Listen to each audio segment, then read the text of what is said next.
All right, we're back. What are we doing today, kids? Well, we're up at the sad form pile looking for forms. And I'm making forms, and I'm going to explain why. This is the old simplex basement form system, purchased in 74. Purchased in 74, was stored undercover up until about 15 years ago. And it's been kind of sitting outside, and they're not improving. So unfortunately, these forms are probably seeing their last days.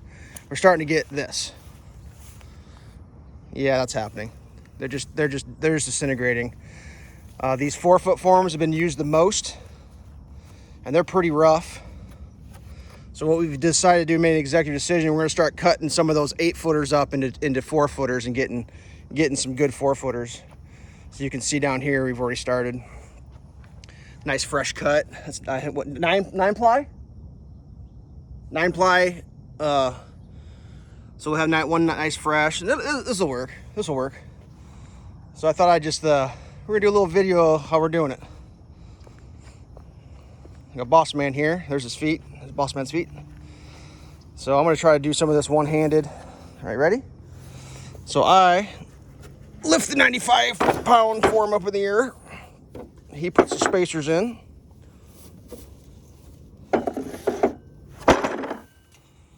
And I come down here, give it a little lift.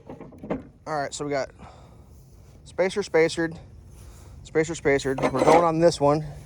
Needs a little bit of cleaning to make sure we get our some of that spilt concrete there. That's how you know I go above and beyond the extraordinary. And we've cut a spacer block. Disregard this. This is my old entertainment center. Ooh, we got a thing going on there. This is gonna be a little bit unusual because that metal's bent. So the end of the cut might be a little strange, but we'll get through it. Take the clamps. Ooh, gotta whiten that one out. There you go. Basically what it's going to do is that presets the saw blade for a close enough down the middle cut.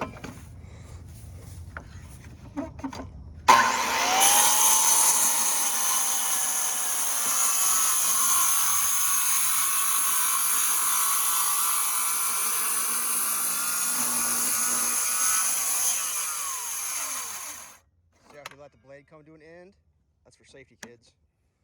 That way it doesn't bind up on you. So now we have brand new on one end, 4 foot. Perfect. Isn't that great? And then I'm just gonna hand this off to you real quick. Just hold it right here. You don't have to, all right, hold it like that then. It's got my glove. Yeah, I know, that's why I told you to hold it over there. Anyway. And then because I'm the muscle on this operation, I take this with my gloves on, obviously, for safety. Stand there, watch your toes.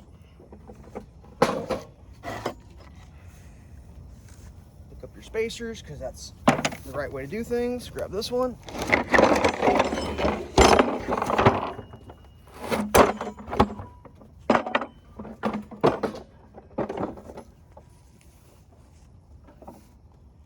So would you say you got your money's worth out of these, Boss Man? Oh yeah. You want to tell the story about why you bought these? Or you want me to tell it, you can refresh? Yeah, whatever. So he used to pay people big money. You can film the face. This guy used to pay people big money to install basements for him because he was a home builder putting out lots of houses every year, and he didn't have time to deal with that shit. The problem was he was getting houses that were trapezoid, out of square by how big? Well, 3-4 inches. 3-4 inches out of square, out of plumb by Couple inches. And he was paying top market price, and he's like, this is ridiculous. I'm paying top money and this is garbage.